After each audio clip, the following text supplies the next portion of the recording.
Hello everyone. इसके पहले हमने आपको वीडियो में पहले के जो वीडियो थे उसमें हमने आपको चार्ज के बारे में बताया, कूलॉम्स लॉ के बारे में बताया और कुछ क्वेश्चन जो भी इजी क्वेश्चन थे कूलॉम्स लॉ पे रिलेटेड उस तरीके के क्वेश्चन आपको बताया। आप लोग किए होंगे, समझे होंगे। आज जो हम न्यूमेरिकल सॉल्व करेंगे वो भी कूलॉम्स लॉ पर ही है, बट इसके कुछ कॉन्सेप्ट हैं जिसको जिस तरीके से सॉल्व करना है। हम आपको 4 न्यूमेरिकल बताएंगे, 4 न्यूमेरिकल आज आपको बताएंगे जिसके बेसिस पे कॉम्पिटिटिव लेवल का एग्जाम होगा। आपके माइंड का पूरा कॉन्सेप्ट बनाना है न्यूमेरिकल पे कि किस तरीके से कूलॉम्स लॉ के क्वेश्चन किस तरीके से कंपटीशन में आपको मिलेंगे। जैसे पहला एक क्वेश्चन नोट करिए आप लोग पेन कॉपी लेके। A free pith ball A of 8 gram carry a positive charge of 5 into 10 to the power minus 8 coulomb. What must be the nature and magnitude of charge that should be given to a second pith ball B fixed 5 centimeter below the former ball so that the upper ball is stationary। Question को लिखना और उसको तुरंत ही learn कर लेना कि question कहना क्या चाहता है, क्योंकि इसी क्वेश्चन जब आपको माइंड में चलेगा देन आप उसका डायग्राम बनाओगे और डायग्राम बनाओगे तभी इस टाइप के क्वेश्चन सॉल्व कर पाओगे। सबसे पहले आप क्वेश्चन को ध्यान से पढ़ना, उसके बाद समझना उसको। एक क्वेश्चन में क्या है कि एक बॉल है ए, उस बॉल को हम ए नाम दिए हैं, जिसका मास है 8 ग्राम। इसका मास हम लिख लिए m इज इक्वल टू 8 ग्राम। इस बॉल का मास है 8 ग्राम। इसका सॉल्यूशन हम लिखते हैं। इस क्वेश्चन का सॉल्यूशन कैसे करना ध्यान देना। एक बॉल ए, विद बॉल ए जिसका मास हम 8 gram, carry a positive charge, इसके ऊपर जो चार्ज है सपोज कर लेते हैं इसका चार्ज को हम क्यू ए नाम देते हैं। Q A is equal to है 5 into 10 to the power minus 8 coulomb. इसके ऊपर जो चार्ज है वैल्यू है 5 into 10 to the power minus 8 coulomb. What must be the nature and magnitude of charge that should be given to a second pith ball। एक second pith ball भी है जो 5 centimetre का है बिलो द फॉर्मर बॉल, मतलब B एक ball है जो इससे 5 सेंटीमीटर, एक बी बॉल है 5 सेंटीमीटर इसके नीचे, clear question. Farmer ball so that the upper ball is stationary, मतलब इसके ऊपर किस नेचर, नेचर मतलब पॉजिटिव चार्ज या नेगेटिव चार्ज इसके ऊपर अगर मान लो यहाँ पे चार्ज क्यू बी है, क्यू बी की वैल्यू क्या है और इसका नेचर क्या है, इसका मैग्नीट्यूड क्या है। नेचर मतलब इसका पॉजिटिव या नेगेटिव है और इसकी वैल्यू क्या है। जैसे इसके ऊपर charge 5 into 10 to minus 8 coulomb है तो इसके ऊपर कितना चार्ज है हमको पता करना है। किस केस में कि ये बॉल जो है वो स्टेशनरी में है, मतलब रेस्ट में है, मतलब इसके ऊपर क्या चार्ज रखते हैं कि ये बॉल जो है वो रेस्ट में है। अब सपोज आप समझो अगर इस क्वेश्चन को, तो बॉल नीचे है, नीचे तो mg हमारा डाउनवर्ड लगेगा, क्योंकि बॉल अगर कोई भी अगर हम अर्थ के ऊपर कोई भी ऑब्जेक्ट किसी हाइट पे रखते हैं तो उसको डाउनवर्ड डायरेक्शन में ग्रेविटी उसको अपनी तरफ अट्रैक्ट करने की कोशिश करती है, तो बॉल नीचे आने की कोशिश करेगा। तो एक बॉल यहाँ भी है, तो क्या होगा कि अब यहाँ पे जो बॉल है इसके ऊपर हम चार्ज अगर प्लेस करें, अगर इसके ऊपर पॉजिटिव चार्ज है क्योंकि इसके ऊपर दिया है 5 इंटू 10 टू माइनस 8 कूलम, तो इसके ऊपर जो चार्ज रखेंगे वो भी पॉजिटिव रखेंगे, तभी तब मान लो यहाँ पे 5 इंटू 10 कोई भी चार्ज पॉजिटिव चार्ज रख दिए, पॉजिटिव पॉजिटिव रिपल्सन, तो mg जो है इसका डाउनवर्ड लग रहा है। अब इस mg को अगर हम कैंसिल आउट कर दें, मतलब इसके ऊपर इतना चार्ज प्लेस करना है कि इस mg को कैंसिल आउट कर दे, मतलब इसके ऊपर इतना चार्ज प्लेस करना है कि इस mg को कैंसिल आउट कर दे, मतलब यहाँ पे जो Fe इलेक्ट्रोस्टैटिक फोर्स जो Fe अप्लाई होगा वो mg के इक्वल होना चाहिए। सिंपल सी चीज है। ऐसे क्वेश्चन को सिंपली बात है कि रिपल्सिव फोर्स मतलब ये जो बॉल बी है इसके ऊपर इतना फोर्स लगा दे कि mg का कोई मतलब ना रह जाए। अब mg का कोई मतलब ना रहे मतलब इसके ऊपर, क्योंकि ये भी बॉडी इसके ऊपर हम चार्ज मारते क्यू भी है। सिंपल सी मतलब हमको क्या करना है, mg इक्वल टू Fe, तभी ये रेस्ट में हो सकता है। तो एक के रेस्ट के लिए फॉर स्टेशनरी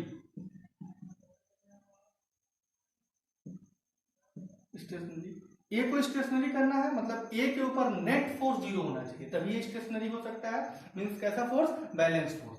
तो ए को स्टेशनरी करना है, मतलब क्या है कि Fe = mg, मतलब ये वेस्ट में हो जाएगा। तो Fe का मतलब 1/4πε0 Q1 × Q2/r² किसके? mg के। देन यहां से अगर इसको हम सॉल्व करेंगे, इसकी वैल्यू हमारी 9 × 10⁹ इंटू Q1 × Q2, Q1 की वैल्यू हमको पता है 5 × 10⁻⁸ कूलम इंटू यहाँ पे Q2 मतलब QB अपॉन r², मतलब डिस्टेंस बिटवीन देम। अब हमें पता है कि इसका जो मास है ग्राम में है, ये वैल्यू जो है MKS में है, तो इसको हम पहले किलोग्राम में 8 × 10⁻³ मतलब 1000 से डिवाइड, मतलब 10⁻³ हो गया किलोग्राम।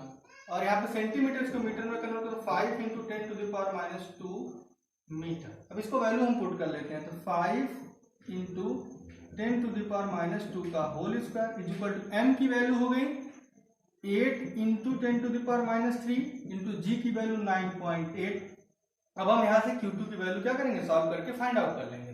इस तरीके क्वेश्चन, जो पहला क्वेश्चन था ये भी इजी है, बट इसका कॉन्सेप्ट क्या है कि अगर एक बॉल B है, अगर इसके किसी हाइट पे, सपोज दैट यहाँ पे एक बॉल यहाँ पे रख दिए, एक बॉल यहाँ पे रख दिए, इस केस में है। अब ये बॉल को हम छोड़ेंगे तो नीचे आएगा। अब हम क्या करें कि इसके ऊपर पॉजिटिव चार्ज है, तो इसके ऊपर कोई चार्ज नहीं है तो ये नीचे आ जाएगा। लेकिन अगर इसके ऊपर हम चार्ज कर देंगे, इसके ऊपर ये भी पॉजिटिव, ये भी पॉजिटिव, अगर इसके ऊपर पॉजिटिव है तो नीचे नहीं आने देगा। मतलब तो इतना इसके ऊपर चार्ज करते जाओ कि इस जो टोटल mg है उसका क्या कर दे, इसको कैंसिल आउट कर दे, तब ये बॉल नीचे नहीं आ पाएगी, उसी जगह पे रह जाएगी। तो फॉर स्टेशनरी कंडीशन ये जो इलेक्ट्रोस्टैटिक फोर्स जो अपर डायरेक्शन में लगेगा वो mg के इक्वल होगा। देन ये जो सिस्टम है वो स्टेशनरी होगा। इस तरीके से हम क्वेश्चन Q2 की वैल्यू भी आ गई। नेचर क्या है? ये भी पॉजिटिव, ये भी क्या होगा? पॉजिटिव। नेचर इसका पॉजिटिव होगा और वैल्यू यहाँ से आप सॉल्व करके निकाल लोगे। तो पहला क्वेश्चन। अब दूसरा क्वेश्चन हम सॉल्व करते हैं। दूसरा क्वेश्चन नोट कर लिया आप लोग। एक तरीके से एक क्वेश्चन था, सॉल्व कर लेना आप लोग और आंसर हमको जरूर बताना। सेकेंड क्वेश्चन नोट करो आप लोग। Suppose the sphere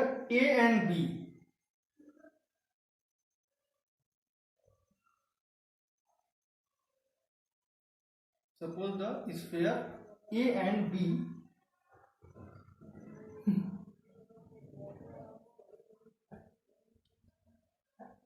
of identical size of charges 6.5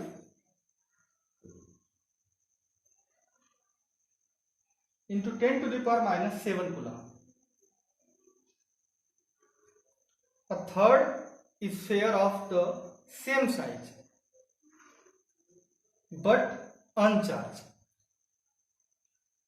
is brought in contact with the first, then brought in contact with the second, and finally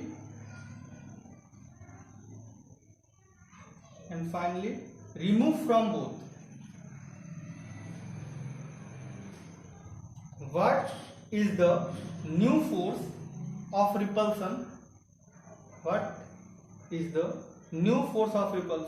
Between A and B? ये भी easy question.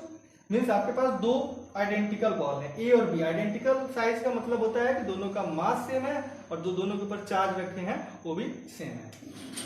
अब दोनों का mass same होना है, identical मतलब। Suppose that अब एक बॉल आपके पास A है और एक बॉल आपके पास है B। दोनों के ऊपर चार्ज की वैल्यू आपके पास है 6.5 into 10⁻⁷। इस पे भी है और 6.5 into 10⁻⁷ कूलम, मतलब ये दोनों, मतलब इसको मान लो कि ये भी Q है और इसको भी ऊपर है। अब एक तीसरा जो बॉल है सेम साइज का है, इस बॉल का भी साइज सेम है बट इसके ऊपर कोई चार्ज नहीं है। इसके ऊपर नेट चार्ज जो वैल्यू है वो 0 है, मतलब इसके ऊपर कोई चार्ज नहीं।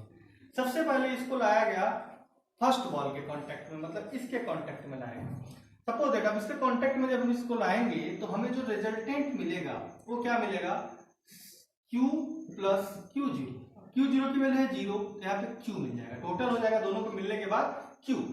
अब Q जब हम फिर से बताएं, जब हम दोनों को सेपरेट करेंगे, अलग अलग करेंगे, तो हाफ चार्ज इसके पास हो जाएगा और हाफ चार्ज इसके ऊपर हो जाएगा। तो अभी नेक्स्ट फिर तो हाफ इसके ऊपर हो गया, मतलब है कि नेक्स्ट कंडीशन में A के ऊपर जो चार्ज है वो Q/2 हो जाएगा और C के ऊपर भी चार्ज Q/2 हो जाएगा। मतलब A के ऊपर भी चार्ज Q/2 और C के ऊपर भी चार्ज Q/2, और यहाँ B के ऊपर चार्ज जो हमारा Q है। Q मतलब Q की वैल्यू इतनी है। अब इस C को ले जाएगा B के पास, B के कांटेक्ट में लाया जाएगा। जब B के कांटेक्ट में लाया जाएगा तो नेट चार्ज हमारा कितना हो जाएगा, Q/2 प्लस Q, मतलब हो जाएगा 3Q/2, 3Q/2। अब फिर से इनको जब सेपरेट करेंगे तो जो नेक्स्ट डायग्राम बनेगा, A के ऊपर जितना उतना ही रहेगा Q/2, और B के ऊपर क्या आ जाएगा, 3Q/2 का हाफ जब करेंगे तो 3Q/4, और इसके ऊपर हो जाएगा हमारा 3Q/4, इसके ऊपर C के ऊपर 3Q/4। अब इन दोनों के बीच में जो नेट फोर्स है आपको पता करना है, तो नेट फोर्स इसके ऊपर F इज इक्वल टू जो भी डिस्टेंस है, मान लो आपके पास डिस्टेंस R है, डिस्टेंस क्या है, R है, x है, और इसमें डिस्टेंस आपको दिया है, डिस्टेंस की वैल्यू 0.5 मीटर दी है, डिस्टेंस आपको दी है 0.5, R की वैल्यू दी है 0.5 मीटर दी है। तो ऐसे क्वेश्चन में आप सॉल्व करने के लिए आपको तुरंत आपको फॉर्मूला, आप इनके बीच में जो फोर्स वैल्यू है F is equal to 1/4πε0 Q/2, पहले के ऊपर चार्ज Q/2, दूसरे के ऊपर चार्ज 3Q/4 डिवाइडेड बाई 0.5, एक गिवन है 0.5 सेंटीमीटर। वैल्यू पुट करके पहले जो इनके बीच में फोर्स था Q² होता, लेकिन अब जो फोर्स की वैल्यू है वो इतनी हो जाएगी। क्लियर टॉपिक, ये दूसरा क्वेश्चन था। अब थर्ड क्वेश्चन, अब आपका हो जाएगा ये दो क्वेश्चन क्लियर। अब आते हैं हम थर्ड क्वेश्चन, वो भी ये भी थर्ड क्वेश्चन। थर्ड क्वेश्चन आप लोग नोट करेंगे, टू आइडेंटिकल चार्जेस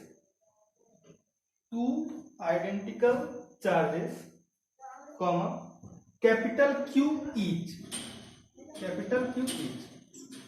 मतलब दोनों के ऊपर दो आइडेंटिकल चार्जेस हैं, दोनों के ऊपर चार्ज जो है वो कैपिटल Q है, दोनों के ऊपर चार्ज जो है वो कैपिटल Q है, दोनों के ऊपर चार्ज तो capital R kept at a distance small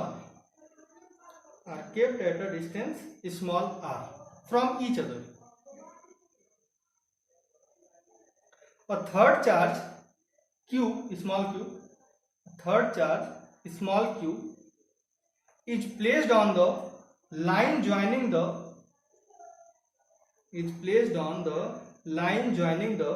above two charges such that all the three charges are in equilibrium. What is the magnitude, sign and position of the charge q small q? ये 90 CBSE में पूछा हुआ question है board में। अब इस question में आप लोग समझना, two identical charge capital Q, मतलब दो आइडेंटिकल चार्ज हैं, मतलब एक चार्ज को हम A मान लेते हैं, एक चार्ज को मान लेते हैं, दोनों का मास की साइज सेम है, तो आइडेंटिकल है। अब इन दोनों को हम R डिस्टेंस के ऊपर पे हम इसको प्लेस करें, R डिस्टेंस पे हो गया प्लेस। और थर्ड चार्ज स्मॉल q, मतलब इन दोनों को मान लो लाइन ज्वाइनिंग कर रही है, ये लाइन इसको दोनों को ज्वाइन करें। एक थर्ड चार्ज को मान लो, थर्ड चार्ज का हम नाम लेते हैं C, थर्ड चार्ज हमारा C है, जिस इसके ऊपर चार्ज A के ऊपर चार्ज कैपिटल Q है, B के ऊपर भी चार्ज कैपिटल Q, जो C जो आपका चार्ज है उसके ऊपर जो चार्ज है स्मॉल q है, प्लेस कर दिया गया बीच में। वो मान लेते हैं डिस्टेंस जो है हमारी x है, वो डिस्टेंस हमारी क्या हो गई, वो distance clear. What is the magnitude, मतलब इस स्मॉल q की वैल्यू क्या होगी, दूसरा इसका साइन क्या होगा, पॉजिटिव या निगेटिव, और तीसरा आपसे पूछा है कि इसका पोजीशन क्या होगा, मतलब इसकी पोजीशन क्या होगी, कितनी डिस्टेंस पे प्लेस होगा। ऐसे भी क्वेश्चन पूछ सकते हैं, बहुत ही इंपॉर्टेंट, बहुत ही कॉन्सेप्चुअल क्वेश्चन है। अब तुम सोचो, आपको सोचना यह है कि ये चार्ज ए भी पॉजिटिव है, ए भी पॉजिटिव है। अगर यहाँ पे निगेटिव चार्ज होगा, अगर यहाँ पे निगेटिव चार्ज होगा तो ए इसको अपनी तरफ खींचेगा, ए भी अपनी तरफ इसको पकड़ के खींचेगा। सिंपल सा, इसको ए भी इसको अपनी तरफ क्या करेगा, खींच देगा, और ए भी इसको तुरंत अपनी तरफ खींच देगा। तो होगा क्या कि अगर मान लो इसके ऊपर पॉजिटिव है, इसके ऊपर भी पॉजिटिव, ए जो चार्ज है ए भी पॉजिटिव है तो ए भी पॉजिटिव रहेगा, तो ए इसके ऊपर ए भी फोर्स अप्लाई करेगा, ए भी बी वाला चार्ज ए भी पॉजिटिव है, ए भी पॉजिटिव है, ए भी इसके ऊपर फोर्स अप्लाई करेगा।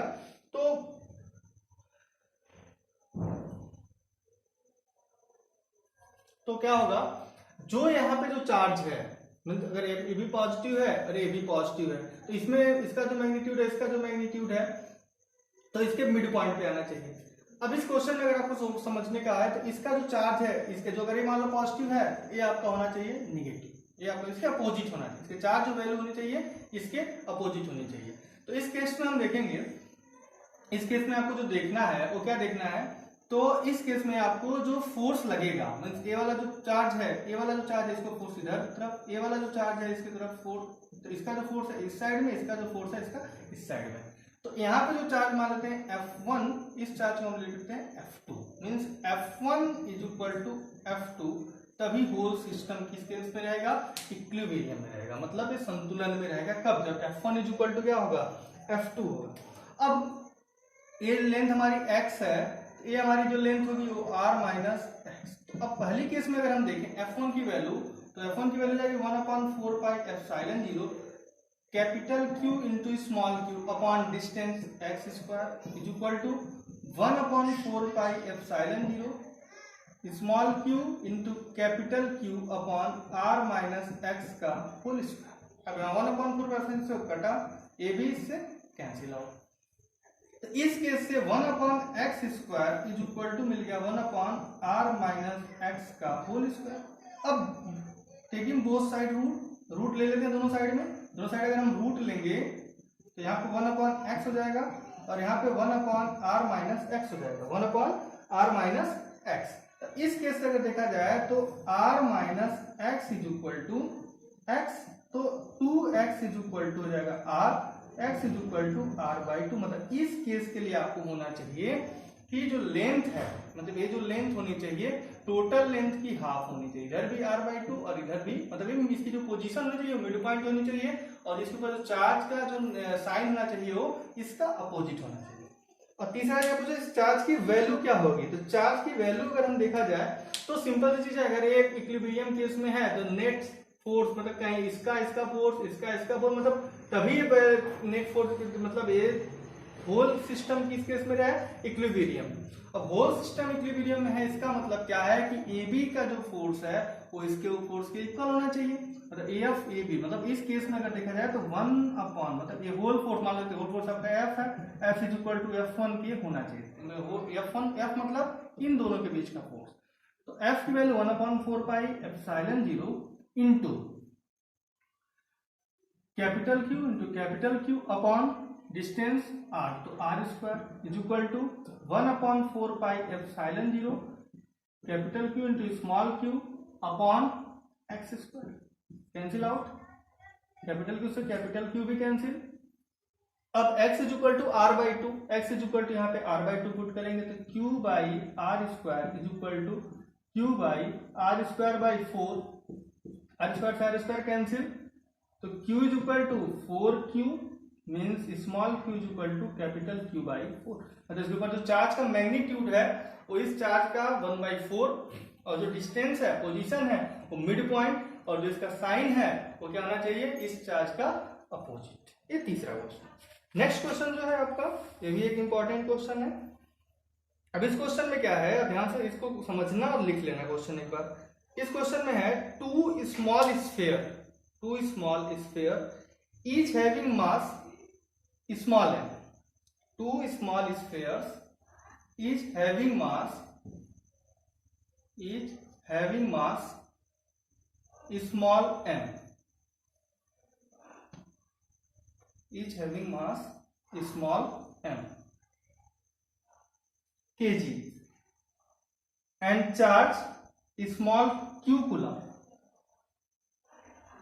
and charge small q coulomb, and charge small q coulomb, and charge small q coulomb, and charge small q coulomb are suspended from a point, are suspended from a point by insulating threads, by insulating threads, each small l meter long, small l meter long, but of negligible mass, but of negligible mass. If theta is the angle, comma, each thread make with